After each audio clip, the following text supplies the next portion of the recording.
Química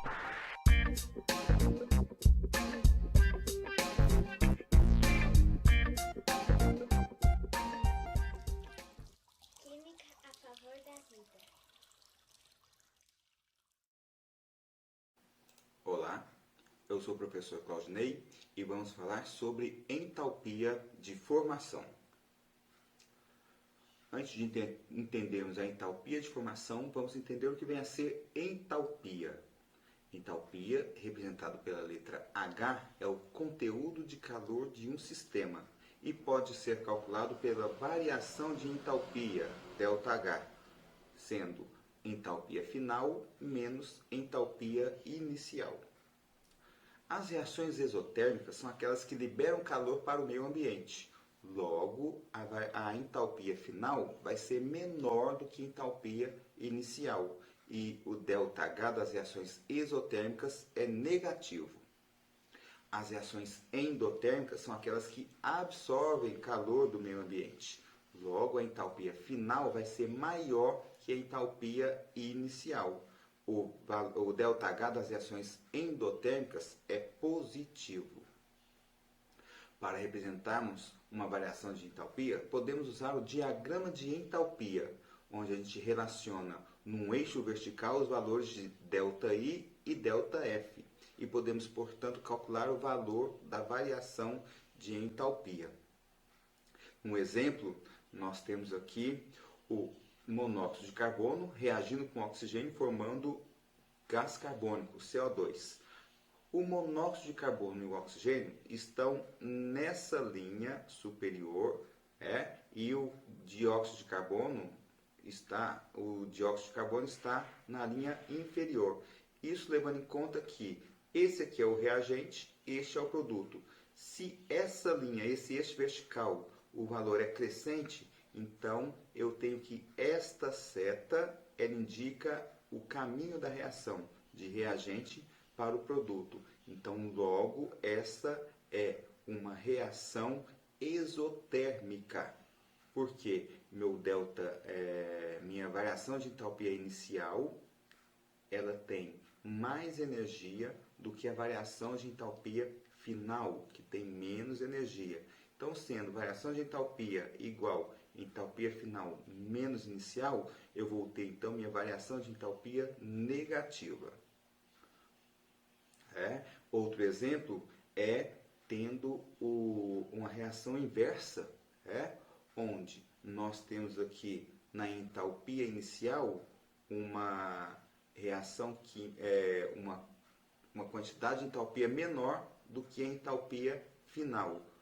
Logo, se eu tenho menor energia antes e maior energia depois, é porque a minha reação foi endotérmica. Ela absorveu o calor da vizinhança.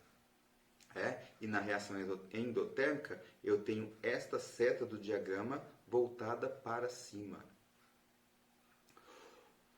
Alguns fatores alteram a variação de entalpia. Um deles é o estado físico dos reagentes e produtos. A energia liberada no estado sólido é maior para o estado líquido e esta é maior para o estado gasoso.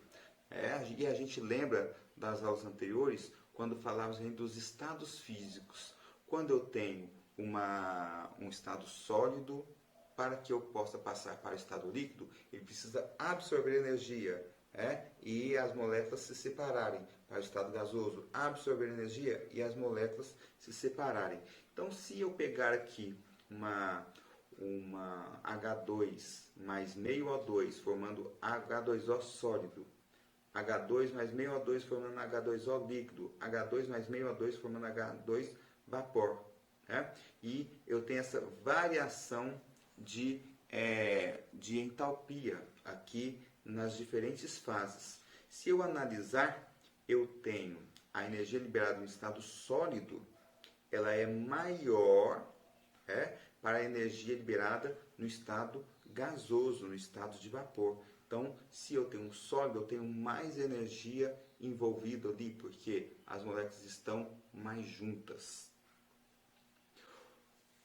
Outro fator que altera a variação de entalpia é o estado alotrópico de reagentes e produtos. O que vai ser o estado alotrópico? É alotropia, né? O mesmo elemento podendo formar aí substâncias simples diferentes. Alguns exemplos: o carbono pode ser grafite ou diamante, o enxofre pode ser enxofre rômbico ou enxofre monoclínico, o fósforo pode ser fósforo vermelho, fósforo branco, o oxigênio pode ser o gás oxigênio ou o ozônio. Né? E esse estado alotrópico, né, para uma reação envolvendo variedades de um mesmo elemento, a gente também obtém aí entalpias diferentes. O exemplo do grafite com o diamante. O carbono grafite, se colocado em combustão, ele vai liberar aí 392,9 kJ. O diamante 395, ou seja, o diamante mais estável possui mais entalpia que o grafite menos estável, ok? Então, nós temos aí a questão da instabilidade, da estabilidade. Então, aqui nós temos o diamante e o grafite. O diamante ele tem mais entalpia do que o grafite, ok? E a substância ela tende a alcançar a forma mais estável na natureza. Nós temos a temperatura, né? A temperatura da variação de entalpia deve ser feita a uma temperatura constante, pois a variação de temperatura tem uma influência sobre a variação de entalpia. E a quantidade de reagentes e produtos, ou seja, a variação de entalpia de qualquer reação é determinada pela quantidade de reagentes e produtos. Olha aqui no exemplo, nós temos uma equação química, e essa reação ela libera 889,5 kJ.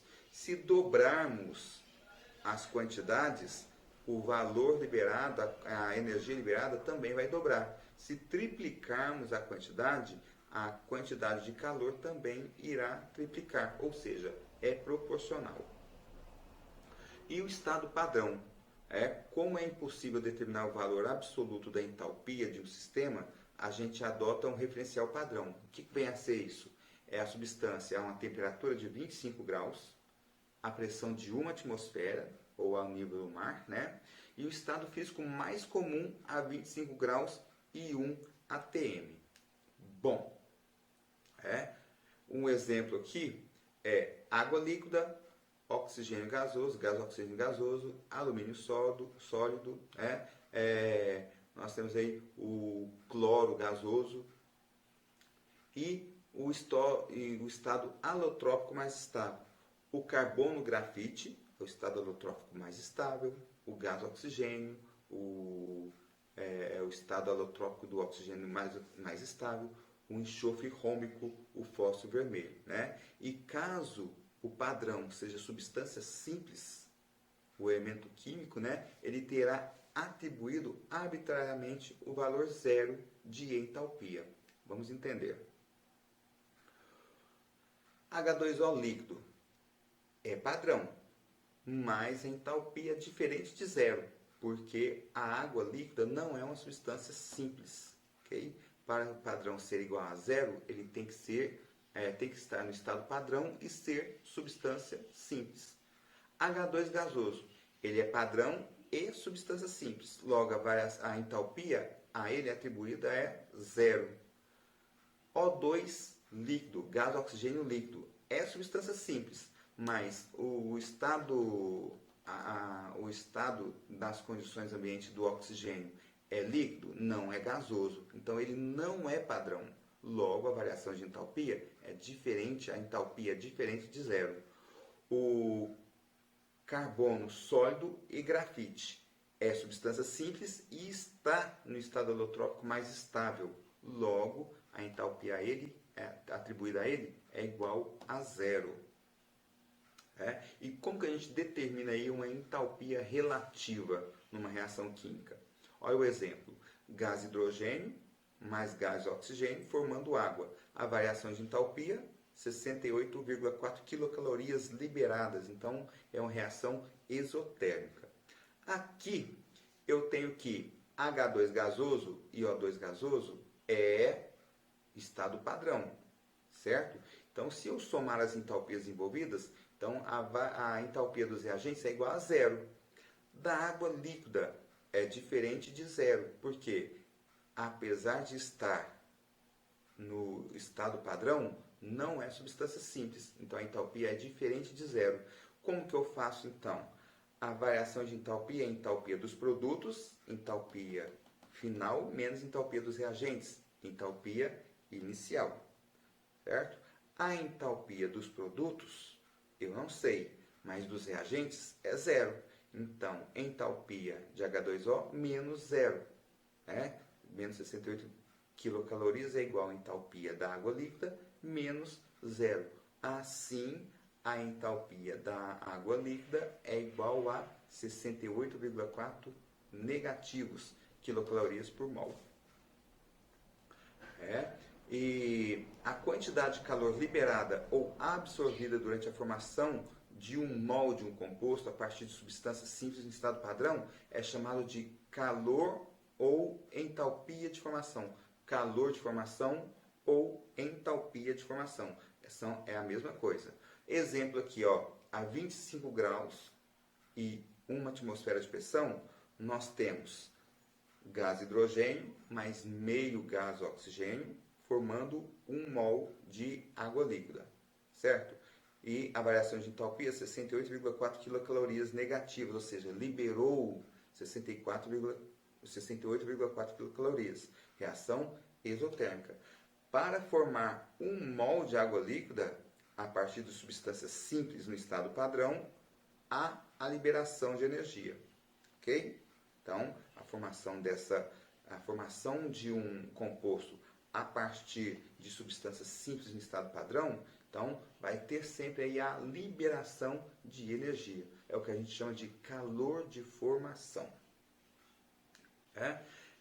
Aqui nós temos outros exemplos, né, de calor de formação, onde eu tenho substâncias simples no estado padrão, formando outras substâncias, né, que geralmente são compostas, mesmo que estejam no estado padrão, em que a entalpia é diferente de zero. Então, aqui eu vou ter a calor de formação do cloreto de hidrogênio, ou ácido clorídrico, é 22,1 quilocalorias, né, negativos, liberando aqui o calor de formação do dióxido de carbono, a partir do carbono grafite e do oxigênio gasoso. Perceba, o calor de formação é sempre a partir de substâncias simples no estado padrão. Logo, a entalpia inicial é zero e eu tenho aqui o calor de formação dessa substância. Ok? Essa foi a nossa aula falando sobre calor de formação. Um molde de abraços, até a próxima aula.